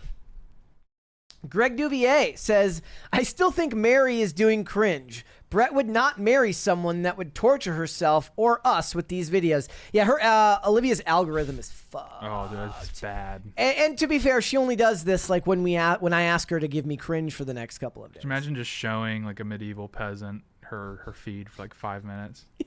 I mean, the crisis it would cause. It's like those memes. It's like me explaining to the medieval peasant in heaven why I couldn't go out because I had social anxiety or something. Explaining Prime Fort to a middle-aged peasant that got executed for stealing bread. Prime Fortnite. All right. Greg Duvier says, Mary's still doing cringe. Well, yes. No, she's not. Shane H. Wilder says, nothing beats a Friday off better than a personal pan cheese pizza, side salad, and a Pepsi. Hang out with the PCC homies. Boys. It's a really base setup. Base Sounds spread. so good right now. That would hit right now, yeah. A personal pan pizza would go so hard. That would hit. I did get to go to the Pizza Classic last summer. Oh. The one that everybody on the right yeah. pretends like is the last bastion of America. Yeah. With the checkered tablecloths and the red cups. It was good. It was really, really I do like great. that aesthetic a lot, and it's dying. The salad bar was kind of mid, and there was no video games. But other than that, it was The problem fun. is every salad bar you're trying to recreate that Pizza Hut salad, and it just doesn't hit the same. Last summer I did see one of my biggest fumbles was I was at a Goodwill, and there was a set of 5 red cups for $1, and I didn't get them. Or I'm sorry, 5 for $5. Like, it was like they were each $1, and I didn't get them. I was gonna get them and like bring them up to the IRL studio for everybody. We could have gotten. Oh, we should get an old school Coke fountain for up there. Well, there used to be at the castle. There was a slushy fountain. Oh, it's pretty nice. And then eventually everyone stopped using it because it was too difficult to clean. It would just get dirty, so nobody used it anymore. Yeah, just imagine we all had the red cups and. That'd be amazing. Oh, that'd be fantastic. I mean, everybody here would be like, "I don't drink soda. I'm keto," and I'd be like, "Losers." Even though I did quit soda like last year. It doesn't count when it's out of old school fountain. I agree. Yeah. All right, but Shane, I'm glad that you're having such a. That sounds fantastic. It's a prime Friday. I'm gonna live through you. I'm gonna pretend like I'm also having a personal pan cheese pizza. The Manic must. I mean, I'd get pepperoni, but that's just me. Hey, at this point, beggars can't be choosers. Anything personal in a pan, I'll take. Pizza for me is pepperoni and green olive. Oh. Yeah. The Manic Mustache says, "I'm 42. I have a 1-month-old. The future is gray." Hey, that's good for you though. That's great. That's still 40 years. Yep. Hopefully. Greg Duvier says, "Brett, your inline skating videos are the best. You should yourself falling and trying again until you pull the trick off." I don't actually take any risks anymore. Like I don't do tricks that are going to get me hurt. The injuries that I've had, the injury that I had last year for the shoulder was because I was using a 360 camera and I hurt myself saving the camera from being destroyed upon falling more than falling on the trick itself. I've actually been extra careful because I was like, it would be just like me to like, in my entire lifetime, I've been skating for 25 years. I've never broken a bone. Oh. I've torn ligaments. I've had fractures, but I've never broken any bones. And I was like, it would be just my luck to like break my leg right before my wedding and then have to like wear the boot down to the and ruin it for her. So I've been taking it extra careful. Smart. Too cautious. It's like an NBA player in the off season. Yeah. They can't play pickup or anything. Well, it's why they don't. It's why like pitchers are opting out of the All-Star game in baseball now. They want the extra days off. Like what was it?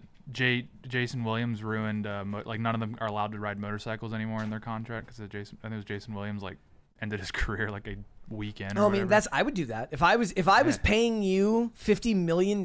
You're not riding a freaking motorcycle. Yeah, I wouldn't even let you drive. I'd probably book cars. Yeah. Oh, and by the way, that's funny that got brought up because I was watching Jeremy Johns' review today for Nobody 2.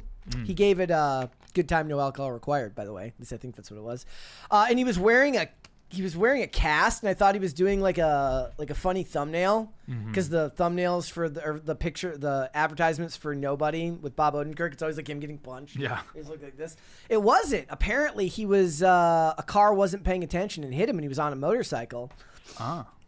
And then, after telling us that he rides motorcycles, he's like, and now I can't, by the way, he's like, I can't get to the early screenings for movies for the next month because with the broken arm, I can't drive my manual transmission with one arm.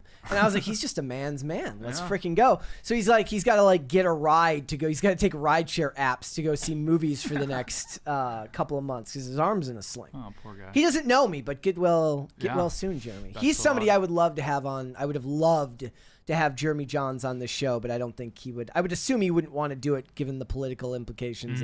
Like he's, I don't know what his politics are, but he's such a normal dude that I imagine that he wouldn't want to like bias, like, you know. It would be he did like a review for Sound of Freedom, and everybody was treating him like he was a freaking Nazi because he reviewed the movie and said it wasn't awful. Yeah, and good on him for not like apologizing or taking it down. Fair enough. But Jeremy Johns is awesome. Let's see. Shane H. Wilder says you'll be fine, Brett. Heck, my dad was 40 when I was born, and my grandpa sired kids until nearly 50. Base. I mean, we got Al Pacino doing it into his 80s. Yeah. Right now. Yeah, sky's the limit. Yeah. All right. Prince Lien says, Gen Xer here. I like to think of myself as a social introvert. I love being alone, and I like being alone around large groups of people, if that makes sense. So you want to be that dude you're the actual Sigma. Yeah. You're the dude who's in the corner who looks like he's got something cool going on and nobody knows what it is. Yeah, I found this dynamic in New York City a lot, where it's that I know that exact thing you're talking about. There's a lot of people there that like having people nearby. They just don't want to be interacting with them, and they get a lot of anxiety if there's not like people nearby at all times. So that's definitely you're not alone in that. Although I don't know if New York's for you, but Yeah. That sort of mentality is very Like prevalent there. New York is kind of like you're all alone in a sea full of human bodies. Yeah, I socialize less in Manhattan than I do, and I live in, rural Virginia right now. It's crazy. But that makes sense to me, I guess. Like and I think there you're just kind of sick of people because you when you live there you begin to view people as obstacles. Like when you're walking down the sidewalk, you're like, get this guy out of the way, this idiot. And then here, when you see people, you're like, oh, what are you doing here? Yeah, because you don't run into very. No, many you only people. see them out your car window. Yeah. So when we were at when I was back in Michigan, we went to church on Sunday, and one of the workers at the church, he recognized me from the show. He's like, "Hey, Brett, I don't remember I don't know if he wants his name doxed anyways, right. But I got to talk to him for a few minutes, and that was kind of cool because he's getting married by the same pastor that's marrying us. Yeah. So that was a very cool bit of interaction nice. That you don't get to, that wouldn't normally happen because you're just like walking out of church and it's like, oh, wow. Yeah, that's really cool. So both being married by Pastor Rob. Pastor Rob. Pastor Rob. All right. Not That John Stewart says, as someone who lived for 4 years on those ships, the slingshot jets, it's really cool. Yeah, I bet. Yeah. I mean, I'm very thankful for this job. It's a very cool job. But every once in a while I see the TikToks and I'm like, oh, that would have been nice. That would have been sick. I mean, it is true though. Like we do have like a very cool job. We have I'm very grateful for this. Like it's very, very cool. It's a blessing. But it's why people like yeah. even if you have to do like the gauntlet and do all 3 shows in one day, you're like, yeah, I'm still like, this is incredible. Because I've seen the other side too. Like I had some pretty crap jobs. So but yeah, I mean, like the grass is always greener, right? Because there's a lot of guys in the Navy that are like, I wish I could just sit around and talk about movies all day. Wait, so what other jobs have you had? For a 24-year-old, quite a bit. I worked on like yachts for a while. So if you've ever seen Below Deck, it was like kind of like that. Just we never really left New York Harbor. Worst job I've ever. That job was pretty fun. It just didn't pay very well. But like I was a deckhand, so I was tying lines, like jumping on and off the boat and stuff. I have a lot of wild stories from that. Wait, like what? Like the craziest one was, since it's New York City, every Latin America for their Independence Day, there would be a group from that country that would rent a yacht out. Yeah. That would charter it. So for Colombian Independence Day, a group of Colombian people rent the boat, probably a couple hundred of them. I don't know how they coordinate or whatever. Okay. But anyway, this group happened to be 90% women. And 90% of those women were probably over 45 to 50. And they definitely all had husbands, but they did not behave as if they had husbands. And there was an open bar on the boat. And there's 4 deckhands. We're all young guys. We're all tall. We're all big. You have to be kind of big to work as a deckhand. And yeah, as soon as the drinks started flowing, we started getting chased up and down the boat by about 15 to 20 Colombian women, 50-year-old Colombian women screaming in Spanish. So we ended up holding ourselves. There's like the hold at the bottom where we just keep, like, on like Navy ships, I think they use it for like prison basically, but we just use it for like cleaning products, but you could seal it from the inside, like it makes it watertight. So we eventually shook them, and all 4 of us just hid in this hole for like the 2 hours left on the boat or whatever. And then we all almost got fired because the boat came to shore. And there's nobody to... No one was there to tie the lines. So the captain's like, and since we're in this hold, we can't hear out. Like the walkies don't work. It was a very wild time, but we got out without getting SA'd, which I'm very happy about. That's very some good. people would have been okay with that, but it's not as fun as you would think it would be. Like mobs of 50-year-old women that you can't understand chasing you. It's not actually that great, believe it or not. Hey! It would be. Hey! Guess Mary will be back on Monday. 2 crisis parties. There we go. I'm upping it to 3. It's actually 18 now. Okay. Nice. All right. Where did I leave off here? Chief Corey Anderson says, what is your biggest pet peeve of Mary? Seriously. There are none. Yeah. No pet peeves. I haven't known her that long, so I definitely don't have any. I don't get pet peeves. Pet peeves, like, you're not, I don't think, that would be someone you have to be around a lot to develop a pet peeve. Like, not a coworker, really. High Voltage 75 says, Salvation was bad, Brett. When the only memorable thing about your movie is an off-camera rant, you're doing something wrong. No, I thought that the dystopian world was well realized. I think that the CGI holds up really, really well today. I thought that, what was it, Anton Yelkin did great in that movie, and I thought that Christian Bale delivered a fine performance. I would critique the desire to use like CGI fake Arnie at the end, which I don't think they needed to do. But I liked it.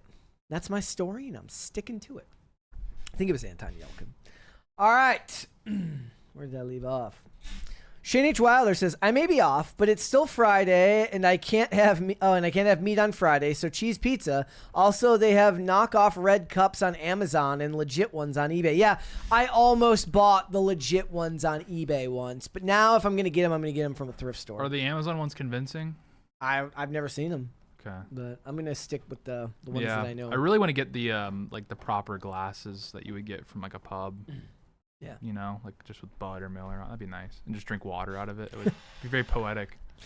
Chief Corey Anderson says, what is more uncomfortable, shoes on the wrong feet or pants on backwards? It's shoes, of course. It has to be There's shoes. no... Crisscross did it for fun. Are you kidding me? Crisscross did pants on backwards for fun. Yeah. The answer is very clearly shoes on the wrong feet. Mm-hmm.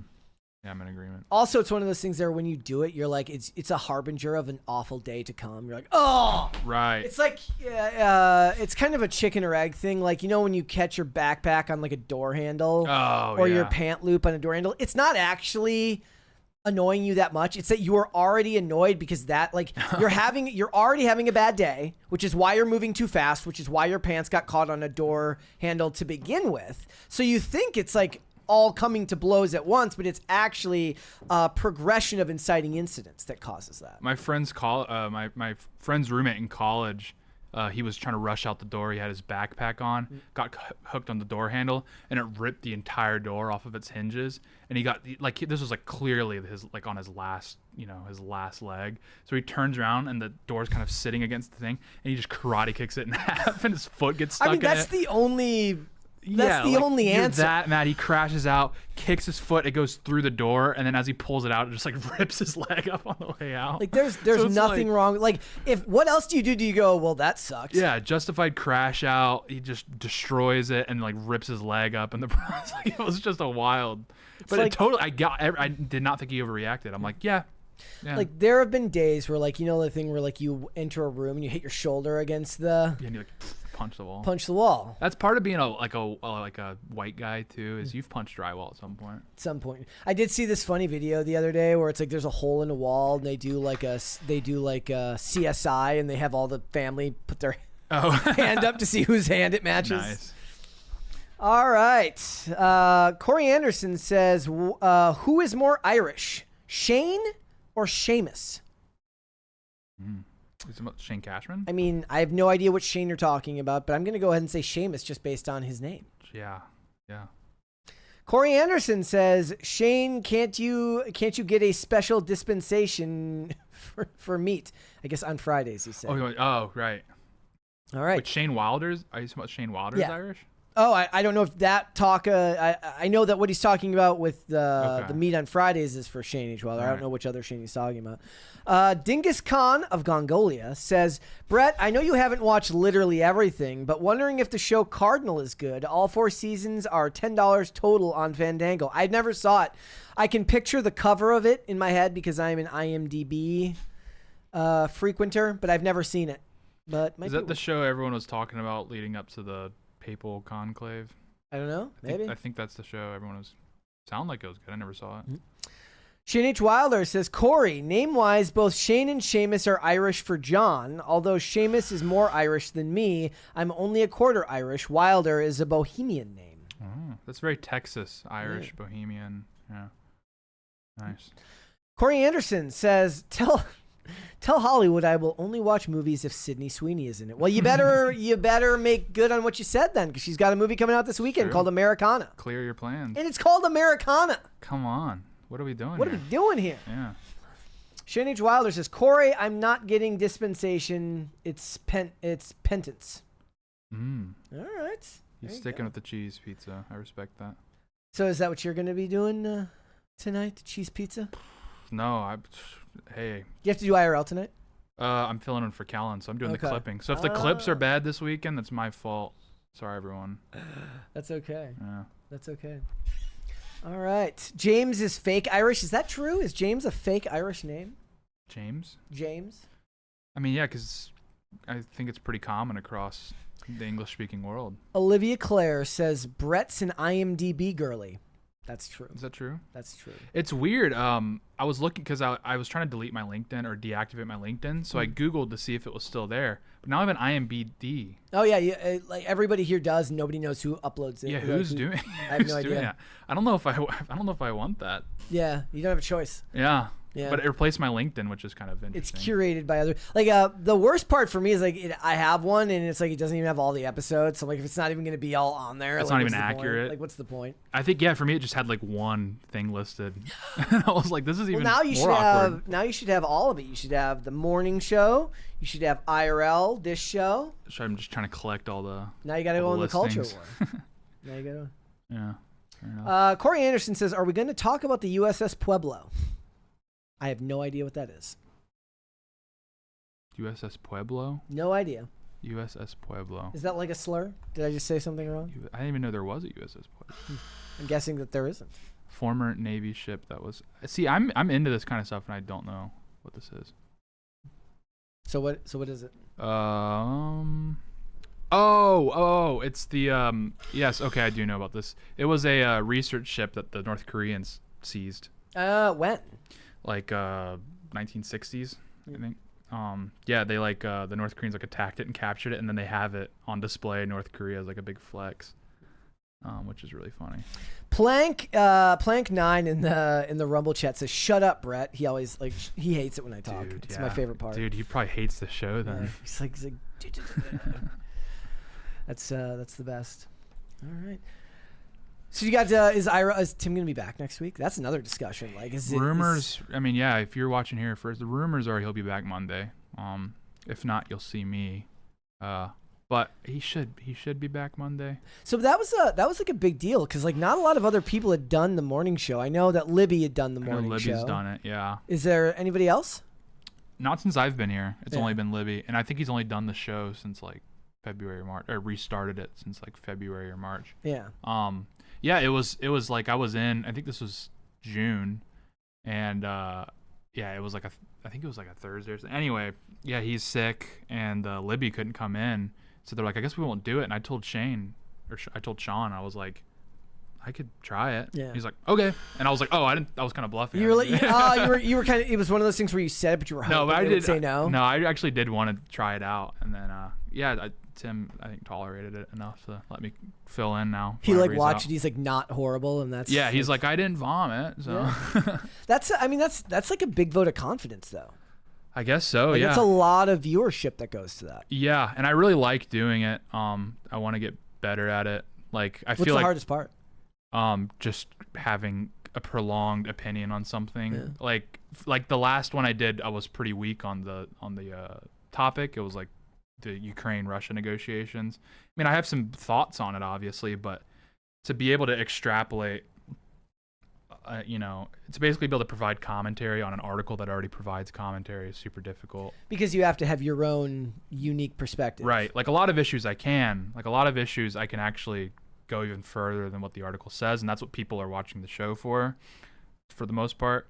But yeah, the Ukraine one, I would read the article. I was like, yeah, that makes sense. Also, yeah, like you'd have to come up with something else to say. So that's definitely the hardest part, because it's not like any other show where you can just bounce to another person to bail you out. It's like the panic kind of sets in when you realize, like, I don't have anything else to say. Yeah, that does happen. But having the guest hit helps a lot. Yeah, it helps a lot. Who were you talking to the last time you were on? Her name is Brianna Morello. She's like an independent journalist. She's really good. Because she's just high energy, has a lot of good takes. So I really enjoyed having her on. Shane H. Wilder says, yes, Tate, I come from an ancient line of Bohemian hired mercenaries. I'm not even joking. We were hired by the Normans to off the Saxons. I believe that. Yeah, the Normans hired a lot of people from the continent to take the trash out. So, and I'm pro-Saxon for the record. But Olivia says, Brett is out here talking about cheese pizza, and I'm here making him tacos for dinner. Let's go! Let's go! Taco night. Taco. I mean, it's always like if it were up to me, every night would be taco night. Based. That would be what it is all the time. Like, okay, so when you're doing the segment, so is it one article or is it for the show? For the show, or do you two topics? Yeah, I've been. It's 30 minutes. It's probably 2 topics, right? Yeah, I've been splitting into 2 topics. But yeah, you have to source all the news, what you're going to talk about, because it's you have to pick what's going to be relevant to Tim's audience as well. Because Tim's audience isn't. You can't just go to AP and pick whatever articles they think is best. Like, Tim has curated a certain kind of audience that expects certain kind of news. I mean, that even happens here. It's like, while Mary's gone, I'm like, we can talk about the Mormon dating show. I'm not going to talk about the dating stuff part of it, but we can talk about it because that's what, the stuff that she finds interesting isn't necessarily ever going to be the same stuff I find interesting. And it's about finding a balance between the two. It's like, and again, if it was just me, it would be nothing but movies and superheroes and stuff like that, or entertainment news. And that's part of it, but it's not the whole thing, because most of it is like what's relevant pop culture wise to Gen Z isn't movies and television. It's just not. Like, they don't care in the same way. They would rather hear about what a streamer is doing or what is viral on TikTok right now. Yeah, it's kind of, you do have to find the balance of what am I interested in, but what is the audience interested in, and split the difference there. Because I mean, if you pick whatever the audience is interested in, you have zero interest, they're gonna be able to tell very quickly that you do not care or do not have any insight on it. And then the other way around, if I just picked whatever I wanted to talk about, the audience would be like, who cares? So what is something you would have chose to talk about, but then nobody would want to? Like I think a lot of the Zoomer stuff we talk about in this show, like a lot of the Zoomer dynamics, because I think they do have like massive implications. But if you get up there and talk about charts for 30 minutes and like what the implications of those charts on, when the show is meant for news, I mean, that's just... Wait, what do you mean charts? Like data points? Yeah. Like, my friend, I have a good friend, Nathan Halberstadt, he posted this chart recently that it's been going around where it shows percentage of Americans that were homeowners and married by 30. And, 50 years ago, it was like well above 50% of the country. Maybe not even 50, maybe 30 years ago. It was well north of 50%. And then now it's down to like 12%. And, you see a chart like that, and you can extrapolate a lot of information out of that, and you can make some really dire predictions for the U.S. Is that news? Not really. Is that trending on Twitter? Because when you see something trending on Twitter, you assume it's news, but it's like, no, but there is a lot of discourse around it. But yeah, it's like, would that really be fitting for a morning news show? Not so much. I think that's why Libby's really good at it, because she's just, news all day long. In the chat and Rumble, they're like screaming for Mary. Don't worry, guys. She will be back on Monday. You will have her back on Monday, so you guys don't have to worry about it. It's going to happen. Yeah. I think that next week, if he's sick again, you should just do one day where you just pick whatever you want to talk about Zoomers and just do it. I guess I think we could.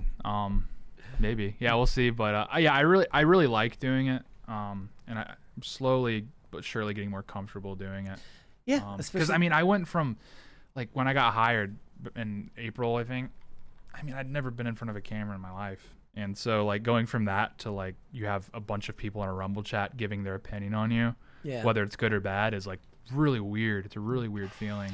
Yeah, you have to... it's cool, but it's also like kind of unnerving. There has to be like a middle ground where it's like take it with a grain of salt. Like people like you or don't like you. Like the logic that I always give people is like, I barely have time for the time to hear about if people like me.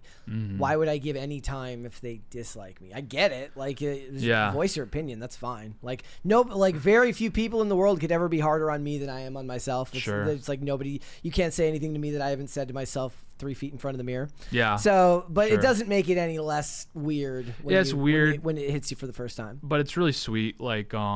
Like after I hosted IRL and I did a few of the morning shows, like people would tweet very nice things at me, and that meant a lot, genuinely. Like, I wasn't able to respond because there was a lot. I'm not trying to flex, but there was a lot. But which is really cool because I've never experienced anything like that. And yeah, people are very sweet and very nice, and it's really encouraging because yeah, like I try not to read the comments, so actually there is a bit of mystique. I don't know what people are thinking, so when people were like tweeting at me and I would see them, that was a really neat thing. So. All right, the last of my kind says the name Santiago is also James in English. There we go.